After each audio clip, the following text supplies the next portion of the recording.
Nós falamos na segunda-feira sobre o currículo inteiro de artes liberais, não é? Claro que não falamos sobre tudo do currículo, não é? Obviamente, mas eu acho que ficou bastante claro que estudar artes liberais não é ler um livro, e nem dois ou três, e sim estudar muitos assuntos. E estudar, sim, dentro dessa atividade, estudar está também a leitura de livros, não é? Mas nós lemos os livros porque não temos professores assim ao nosso inteiro dispor, mas uma das coisas fundamentais é que os livros existem para cumprir um fim específico. E se nós tivéssemos aqui mestres excelentes que pudessem estar a qualquer hora do dia a nosso dispor para nos explicar as coisas, nós talvez não precisaríamos de livros. Então a leitura não é fundamental nesse sentido, certo? Mas nós lemos porque os mestres viveram há muito tempo atrás, ou mesmo aqueles que estão vivos, eles não estão ao nosso dispor a qualquer hora que nós precisemos, certo? Hoje em dia nós talvez podemos pegar aí o celular e falar com algum mestre, mas na maioria das vezes não é assim. Agora, quando nós falamos de leitura, nós não estamos falando simplesmente do ato de pôr os olhos numa página e identificar as palavras, mas sim daquilo tudo que eu aprendo, da forma como eu interpreto e assimilo tudo aquilo que está acontecendo, não é?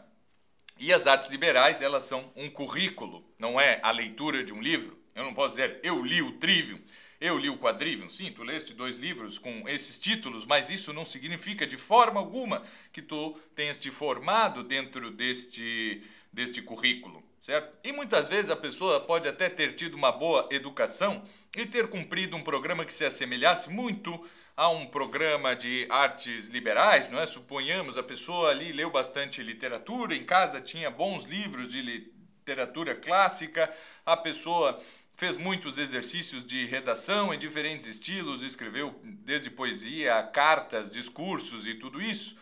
A pessoa se acostumou desde pequeno a utilizar-se da lógica, estudou lógica, sei lá, numa faculdade de filosofia ou coisa que o valha, estudou bastante matemática, cantou por muito tempo no coral ou aprendeu instrumentos musicais variados ou coisas assim, certo? E aí nós podemos dizer que, bom, é provável que ela sim tenha tido uma formação que nós poderíamos chamar de liberal. Porém, a finalidade sempre da arte liberal nunca é uma formação profissional ou para questões imediatas, por mais que elas possam auxiliar, sim, na nossa vida profissional, na nossa vida que está aí cheia de problemas para serem resolvidos, certo? A formação em artes liberais é uma formação da alma, é uma formação do interior da pessoa, certo? Então esse é o fim, é crescer enquanto pessoa, ou seja, formar a própria personalidade, isto é, formar a própria alma. Falamos daí na terça-feira sobre como estudar gramática e tudo o que envolve esses estudos de gramática. Falamos na quarta-feira sobre retórica. Ontem falamos sobre lógica. E sobrou-nos apenas um dia para falarmos do quadrívio inteiro, certo? O que não é problema algum, porque, para começar, a primeira arte do quadrivium, que é a aritmética, não necessariamente é a que menos talvez precise de livros, certo? A aritmética, ela tem a ver com as quantidades e com fazer contas, certo? Saber as operações matemáticas, dominar as técnicas dos números, as técnicas de cálculo e tudo isso, mas também saber observar na própria realidade material e espiritual as quantidades, certo? Então não é por acaso que nós dizemos que nós sabemos por revelação e confirmamos com a própria realidade que a Santíssima Trindade é constituída de 2 pessoas, um só Deus constituído de 3 pessoas, um só Deus em 3 pessoas, certo? E não é por acaso que nós vemos 3 dimensões na realidade, nós vemos quando nós dizemos que algo é 3D, não é? Muita gente já esqueceu disso, mas isso significa 3 dimensões, porque as coisas têm profundidade, têm largura e têm comprimento, né? A realidade é assim formada de 3 coisas, o que mais há 13. E aí nós começamos a observar ao nosso lado e vemos a presença desse número, vemos a presença do número 3, vemos a presença do número 2 nos mais diferentes objetos, nas mais diferentes realidades materiais, vemos o que é o 4, o que é o 7, aí nós lemos uma porção de histórias e ali tem também diversos números, né? Desde os contos infantis que dizem que a Branca de Neve foi para casa dos 7 anões, não eram nem 6 nem 8, mudaria a história sim, mudaria a história se fossem 6 ou 8, e que os porquinhos eram apenas 13, e que os carvalhos sagrados também eram 3 lá nos contos de Irmão Grimm, e que os apóstolos são 12, e que o Camões diz que houve 12 portugueses que foram lutar na Inglaterra, e as tribos de Jacó, os filhos de Jacó são 12, e as tribos de Israel, por sua vez, também são 12. 12 são as constelações dos céus. A escala diatônica tem 7 notas e a escala cromática tem 12 notas. E assim por diante, não é? Tudo isso entra no campo da aritmética. E nós devemos estudar isto principalmente observando as próprias realidades e aí depois talvez buscar o Nicômaco de Gerasa, buscar os escritos mais profundos de Beda, o Venerável, de Rabano Mauro e de outros tantos que escreveram sobre isso. Mas depois, muito depois de nós termos uma boa formação no Trivium, certo? E conhecermos todas essas histórias, conhecermos a literatura, conhecermos os discursos, certo? E aí nós vemos as partes do discurso, quantas são os elementos, quantas são as partes da gramática, as partes da oração e tudo isso. E aí sim nós estaremos de uma vez por todas preparados para encarar a aritmética enquanto arte liberal. E aí depois nós precisamos estudar geometria. E de geometria nós temos um só livro. Faz mais ou menos uns 2.300 anos que nós usamos simplesmente um livro para estudar toda a geometria e os seus comentadores, ou aqueles que reescreveram as ideias que estão neste único livro de estudo de geometria, até chegar mais ou menos em Descartes, onde a coisa aí é fundada praticamente uma nova ciência da geometria e é uma outra coisa, certo? Mas que não aboliu, de forma alguma, aboliu a geometria antiga. E esse livro de que eu falo e que todo mundo precisa ter aí na sua biblioteca, depois que estudar o Trivium, pelo menos, certo? Mas é muito bom que todos tenham, que é Os Elementos, de Euclides, certo? Esse é o livro base, é o livro que desde então é usado para o estudo da geometria. O que se estudava antes? Bom, se estudava um pouquinho de cada coisa. Obviamente os pitagóricos estudavam geometria, no Egito se estudava geometria, afinal quem não estudasse geometria não seria capaz de construir as pirâmides. Na Mesopotâmia, da mesma forma, na China também se estudava essas coisas todas. O que o Euclides faz é pegar todo o conhecimento que existia até então, até a sua época ali no século IV antes de Cristo, e esquematizar aquilo de uma forma brilhante. Talvez seja assim o grande tratado de pedagogia que nós temos e o grande tratado científico que nós temos, e a melhor forma de nós conseguirmos organizar os nossos próprios pensamentos é dado ali em Euclides, porque ele realmente sabe expor as coisas da melhor forma possível para que nós as compreendamos, não é? Então é fantástico a forma como Euclides nos ensina geometria e é uma forma que nós podemos aplicar a qualquer outro conhecimento, certo? Que seja do nosso interesse. Mas Euclides vai ali explicar desde os fundamentos mais básicos, certo? E passar por toda a geometria que funcionou e continua funcionando aí por tanto tempo. Então dá para se dizer que a geometria não evoluiu praticamente nada, e é bom que assim seja, certo? Assim como nós podemos dizer que a matemática cresceu muito, né? E se nós olhamos para a Idade Média, quando quase não se dava bola para matemática, ou pelo menos não se dava a importância que se dá hoje para o ensino da matemática, por mais se estudasse, por longas horas se estudasse matemática, mas no fundo a matemática começa ali com 1 mais 1 e depois ela vai trabalhando em cima disso, mas esse é o princípio de tudo, certo? 1 mais 1 igual a 2, 2 mais 1 igual a 3, e assim por diante. Essa é a matemática. E depois 2 menos 1 igual a 1, certo? 2 dividido por 2 igual a 1 também. 6 dividido por 2 é igual a 3 e assim a coisa vai. Então, nessas duas disciplinas, com certeza, nós estamos falando de poucos livros, certo? Principalmente Euclides. Aí nós vamos para a música, certo? A música, ela, enquanto arte liberal, é teoria musical. Nós precisamos, sim, estudar teoria musical e tudo aquilo que é relacionado com o número. E nós vamos perceber que existe no número certa harmonia e que as coisas todas possuem as suas próprias harmonias. Mas nós usamos para falar que algo é harmônico, né? Nós dizemos assim que uma pintura está harmônica ou que a sociedade está muito dissonante, certo? Que uma discussão pode ser harmônica, ou precisamos viver em harmonia, né? Isso nós dizemos sempre, porque nós usamos a palavra da música. Música é harmonia. E nós usamos como uma figura de linguagem, certo? Mas, na verdade, as figuras de linguagem guardam atrás de si uma realidade mais profunda, todas elas, isso nós aprendemos bastante na retórica, e essa harmonia que nós estudamos na música, não é? Nós, a partir da música, a partir da teoria musical, começamos a relacionar com as outras próprias coisas, com as coisas que nos rodeiam, com as coisas materiais e também com a própria harmonia da nossa alma, da nossa psique, do nosso intelecto, da nossa mente, ou como queiram chamar. A harmonia interna. Muito bem. Mas para que nós compreendamos isso, não basta estudar teoria musical. Eu já vi muita gente tentando fazer isso e não adiantou nada, certo? Enquanto que nós conseguimos, através das outras artes, certo? Falar, nós todos falamos, e aí nós estudamos o trívio e tudo isso vai por cima, vai acrescentando o nosso conhecimento de uma atividade que nós já fazemos, que é falar.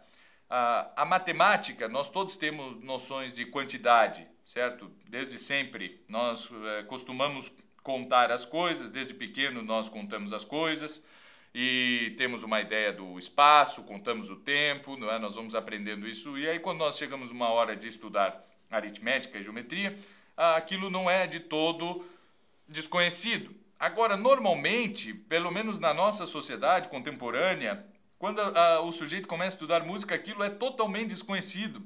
Porque por mais que a nossa sociedade seja a que mais escute música de todos os tempos, nunca ninguém escutou tanta música, imagina, nós não ficamos praticamente nenhum dia sem escutar música, seja voluntário ou involuntariamente, né? Nós somos os maiores ouvidores de música de toda a história humana. Mas talvez nós sejamos os que menos fazem música também de toda a história humana. Cantar já não está mais no nosso cotidiano. Cantar minimamente bem sendo avaliado por isso, certo? Se uma criança canta errado, os pais não a corrigem. Na escola, ninguém corrige se uma criança canta errado. Tudo vai sendo levado como se fosse normal alguém desafinar, certo? Assim como nós corrigimos. Se uma criança diz 1 mais 1 é 3, nós corrigimos. Se a criança diz eu sabo em vez de eu sei, nós corrigimos. Se a criança canta desafinado, nós não dizemos nada. E assim nós crescemos sem saber afinar nada, sem termos a real noção do que é ser afinado, do que é cantar as notas certas. E não sabemos o que é harmonia, porque nós não compreenderemos a teoria musical se nós não tivermos esse conhecimento prático. Eu não estou dizendo que todo mundo precisa ser músico, que todo mundo precisa realmente ser um virtuoso do piano, do violino ou um cantor de ópera. Não, eu estou dizendo que nós temos sim que ter conhecimento da música de forma ativa. Precisamos ter experiência sim em cantar corretamente, ou se tivermos problema nas cordas vocais, então que seja de tocar um instrumento, mas o melhor é cantar, o mais natural da música é cantar. Já o tocar um instrumento já é um salto abstrativo que existe na música. O normal é que nós cantemos, assim como nós não precisamos de nenhum instrumento para falar, não precisamos de nenhum instrumento para fazer contas, assim também cantar nós não precisamos de nenhum instrumento, certo? E no máximo, para fazer contas, nós precisamos dos dedos.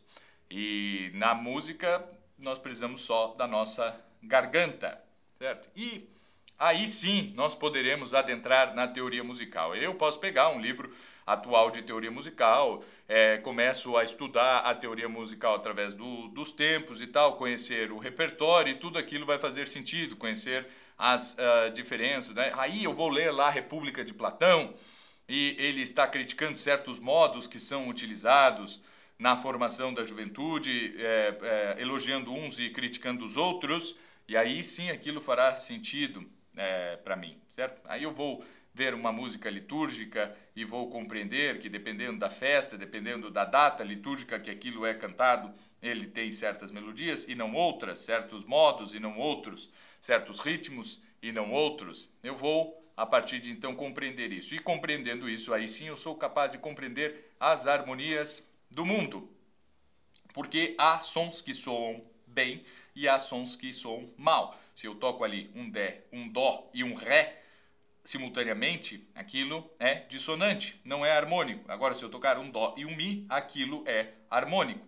Eu falando assim, quem não conhece música não consegue conceber isso. São só palavras, certo? E elas não têm referente nenhum.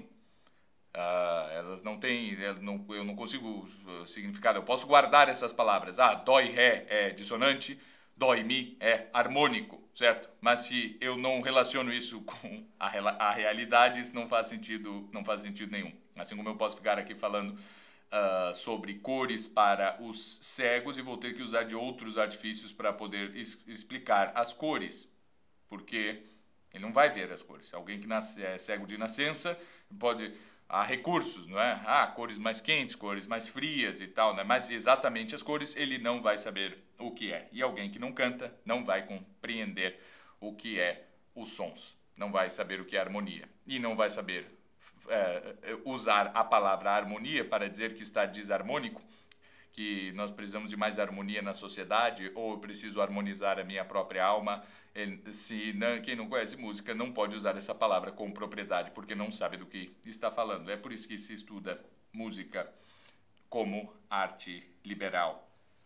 Por último, nós temos a astronomia. E aí nós pegamos tratados clássicos, como Ptolomeu, por exemplo, entendeu? Pegamos João de Sacrobosco, pegamos lá Tratado da Esfera e não sei o quê. São ótimos instrumentos, certo? Agora, o que é mais importante de ser estudado na astronomia como arte liberal, certo? Nós temos aí manuais, não é? Mas como sempre, não basta manuais. Nós precisamos relacionar aquilo com a própria liberdade. Não existe um livro de astronomia. De geometria existe um livro, sim. Mas o trabalho que vai ter para tu estudar geometria, certo? Tu tem que desenhar, tem que pegar, imaginar tudo aquilo ali, conceber, tu lê duas frases e tenta fazer aquelas construções todas ali que são propostas, não é? Nas proposições do Euclides, vai dar um trabalhão, não é assim simplesmente pegar o livro e ler e pronto, estudei geometria. Não, aquilo ali é ler duas páginas, para ler duas páginas precisa de algumas boas horas, não é? E quanto à astronomia, a astronomia que ela é simbolizada por Saturno, cada planeta, certo, representa, pode simbolizar também uma das artes liberais, e Saturno, porque Saturno ele é lento, ele demora aí 28 anos e meio, 29 anos para fazer toda uma revolução, não é? Para voltar ao mesmo ponto que ele está hoje. Se nós olharmos para o céu e encontrarmos Saturno, nós vamos ver que só daqui a 28 anos e meio, 29 anos, ele vai estar ali, nesse mesmo lugar. Porque a astronomia ela depende de muita paciência, de muita observação e de muita tradição. Nós temos que ver as opiniões dos outros, certo? Porque numa vida inteira, quantas pessoas puderam ver o cometa Halley passando na sua vida, não é? O cometa Halley passa aí de 70 anos, cada 70 anos, ou alguma coisa assim. Então nós não vemos o cometa Halley assim com muita frequência, certo? Há muita gente que nasce e morre sem ver o cometa Halley. E assim é com vários outros fenômenos do céu. Nós temos que conhecer isso baseado em, sim, cálculos, certo? Que nós conseguimos prever que se um planeta está aqui hoje, seguindo o movimento que ele fez nos últimos dias, eu consigo saber em que posição ele estará amanhã, certo? E nós prevemos os movimentos dos astros, certo? Mas para isso eu preciso de muita observação e saber que assim como nós usamos a palavra harmonia para falar de coisas que não são musicais, certo? Nós não falamos a alma não tem uma música, certo? E assim como nós usamos outras várias palavras para falar de coisas que não são aquelas mesmas, são as nossas figuras de linguagem, porque nós usamos por analogia, nós também usamos os planetas para falar sobre coisas que não são eles mesmos, para falar de assuntos que não são astronômicos. E assim nós dizemos que a pessoa tem uma luz, certo? Você é o sol da minha vida. Isso quer dizer que você me ilumina, que você me aquece, que você me faz viver sob certo sentido, faz com que eu cresça, assim como o sol faz com que as plantas cresçam. E cada planeta, em cada posição, tem significados específicos. Por quê? Porque eles soltam raiozinhos e aí influem na alma das pessoas e na vida na Terra, nos acontecimentos da Terra. Não, porque eles se parecem com as coisas que acontecem na Terra. Tem planetas que têm uma luz mais viva, outra que tem uma luz mais branda, outros planetas são mais rápidos, outros são mais lentos, outros têm um movimento assim, outro assado, e assim é a vida na Terra. E a astronomia é uma grande poesia também, usando uma figura de linguagem que nos auxilia, está sempre a nosso dispor, basta olhar para o céu e observar os planetas e ver o que a humanidade tem falado sobre os planetas nos últimos milênios, certo? Isso é o estudo da astronomia. A astronomia é uma arte para homens velhos. E o que nas artes liberais nós podemos ensinar é como observar esses planetas, mas essa observação vai ser um trabalho para uma vida inteira.